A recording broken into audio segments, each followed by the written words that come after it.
Okay, welcome to our first video in our course, in the finance course.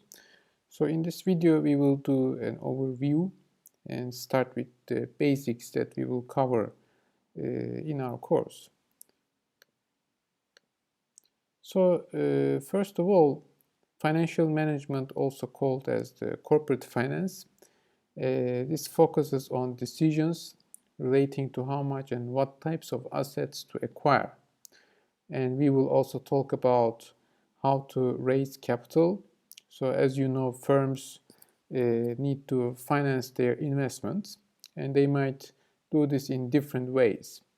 They might purchase assets, and they will try to maximize their value. So we will also talk about capital markets, and within these markets we will see the interest rates. We will talk about the stock and bond prices and how these are determined in the market. And we will also talk about the financial institutions that supply capital to businesses.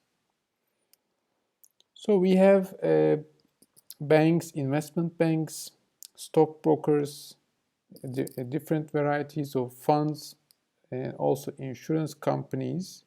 So altogether, basically they will bring the savers and they will transfer these savings into investments. And investments relate to the decisions concerning stocks, bonds, and include a number of activities. First, security analysis deals with finding the proper values of individual securities, such as stocks or bonds. And in the second part, the portfolio theory, this deals with the best way to structure portfolios or baskets of stocks and bonds. So within these two general categories, we will analyze the investments and the decisions made in this area. Now, in terms of the legal entities, as you might also know, we will talk about the corporations. A corporation is a legal entity created by a state, and it is separate and distinct from its owners and managers. It's this separation that limits stockholders' losses to the amount they invested in the firm. So the corporation can lose all of its money, but its owners can lose only the funds that they invested in the company. So they will have a limited exposure to loss. So here you can see the finance within the organization, and at the top here we can see that we have the board of directors here, and under the board of directors we have a CEO, and under the CEO operationally we have this chief operating officer, in short COO, and then we have the CFO, the chief financial officer. And under these, again under the branch, we have variety of departments, including marketing, production, human resources, and other operating departments here in this category, under the operating officer. Under the chief financial officer, the CFO, we have the financial related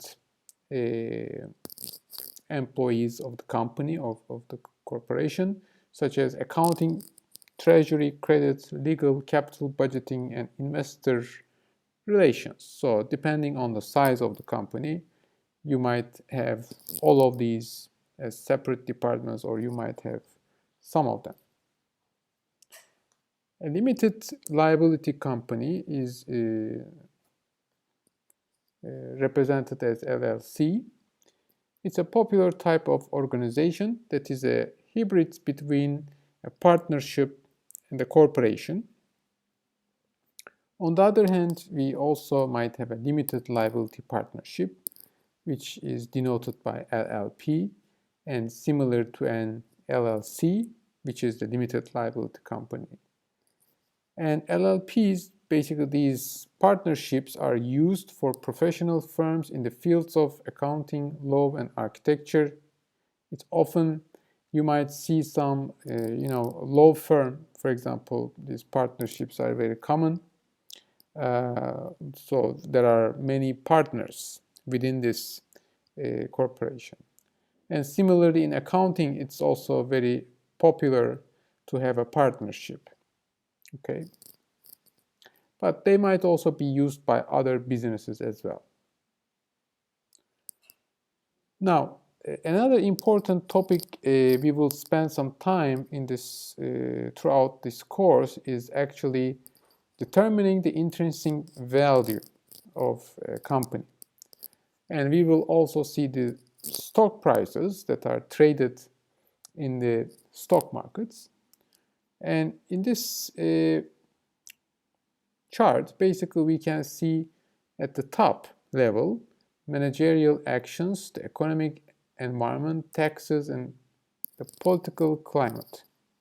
And under this, there are various determinants of the intrinsic value. And they can be separated as true investor cash flows, true risk, perceived investor cash flows, and perceived risk.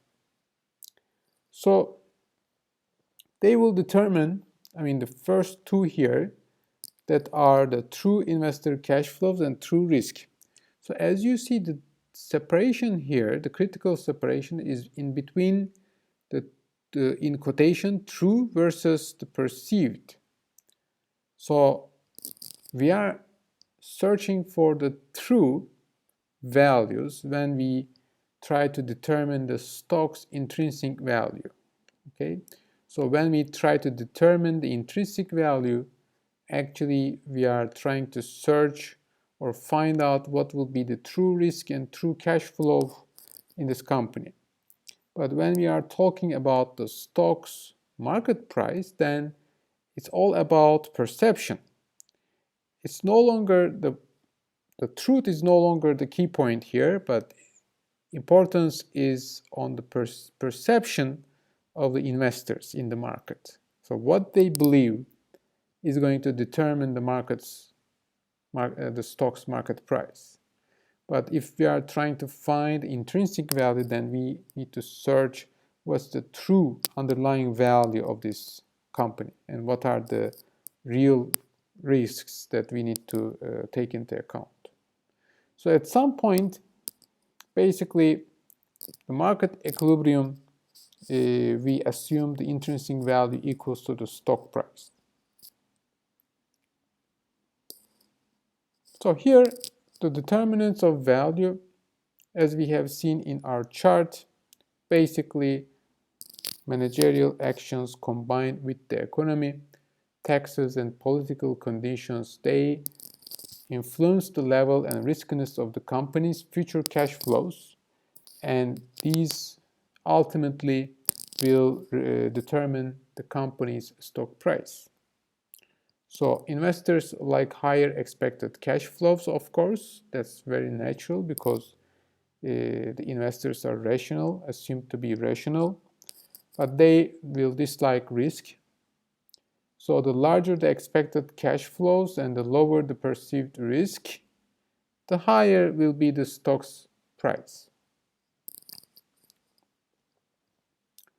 And again, going back to our chart, basically the third row of the boxes shows that each stock has an intrinsic value, basically, which is coming from an estimate of the stock's true value, calculated by a competent analyst who has the best available data about this company, or we might have the analyst that is actually specialized in some industry. They might have the expertise to judge the intrinsic value in a professional way. And on the other hand, we have a market price, which is the actual trading price in the market, but this trading price is determined by the supply and demand conditions and driven by the perception or the beliefs of the investors. So this is possibly there's some incorrect or there might be some incorrect judgment or beliefs about the stock, but as long as the investors have a certain belief, that will determine the market's price. But this is incorrect information as seen by the marginal investor, because the marginal investor that traded the last transaction, that's going to determine the price. So we call this as the marginal investor. So to summarize, the intrinsic value, this is the estimate of a stock's true value, and basically this can be estimated, but there is no perfect way to determine the intrinsic value. So we cannot measure it perfectly or precisely, even though we might have very experienced analysts, specialized in stock, but still we cannot claim it's going to be perfect, because the true intrinsic value is an unknown quantity. On the other hand, the market price is just what we observe in the market based on the trades and transactions. Every millisecond or depending on every transaction, the market price is updated.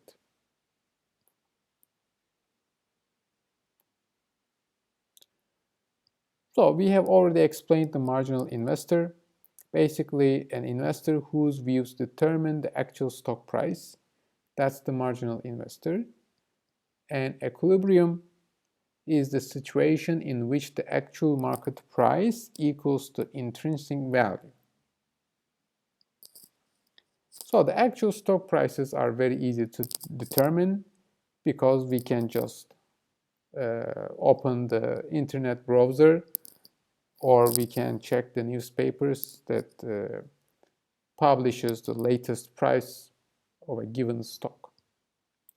However, the intrinsic values are estimates, and different analysts with different data, and they might have subjective views about the future form of a stock's intrinsic value.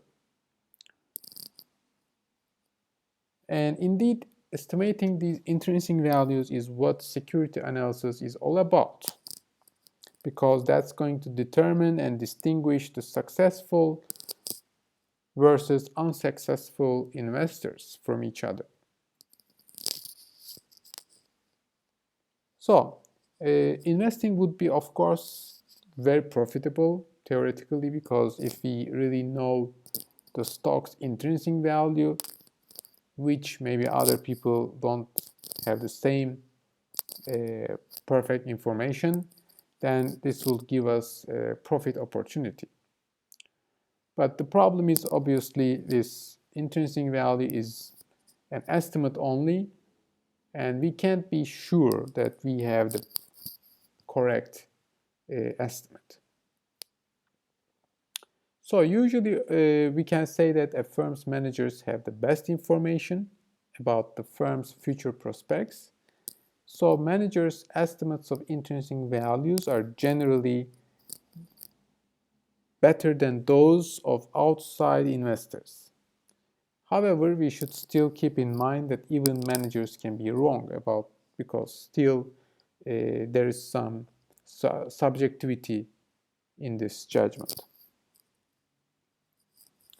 So here we can see the graph of actual prices versus intrinsic values. This is a hypothetical graph because, as we said, actually the intrinsic value is our estimate, okay? And another person might come up with a different intrinsic value estimation like this one. So here, as you see, sometimes if the intrinsic value, which is the dashed line is the intrinsic value. So when this dashed line is above the solid line, that means the stock is undervalued. So in other words, the price in the market is below the intrinsic value. So we can say it's an undervalued stock, because assuming our intrinsic value is the correct one, that means the market price is cheaper than the true value. On the other hand, we might have different time periods where this time the market prices are inflated and above the intrinsic value of the company. And similarly, you might time to time have some jump type behavior in the intrinsic value, a sudden increase that might occur from a breakthrough in some technological research, for example. That will suddenly give a bigger valuation, a higher valuation for the company.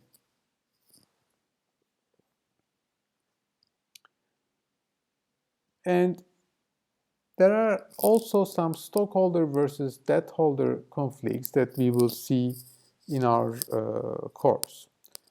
So briefly, to give an early introduction in this aspect, we can see that conflicts can also arise between stockholders and debt holders. So debt holders, which includes the companies, bankers, and its bondholders, generally receive fixed payments regardless of how well the company does, while the stockholders do better when the company does better. Because the stockholders, if we are holding the stock of a company, we will benefit. We don't have an upper limit. As the company does better and better, our stock's value will increase, and also potentially the company will pay higher dividend payments as well. So as a stockholder, I am directly exposed to the performance of the company. If the company does badly, I am affected, with a negative return from my investment.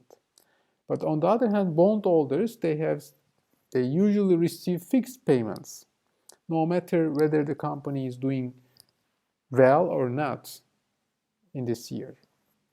Okay, so this situation might lead to some type of conflicts between these two investor groups,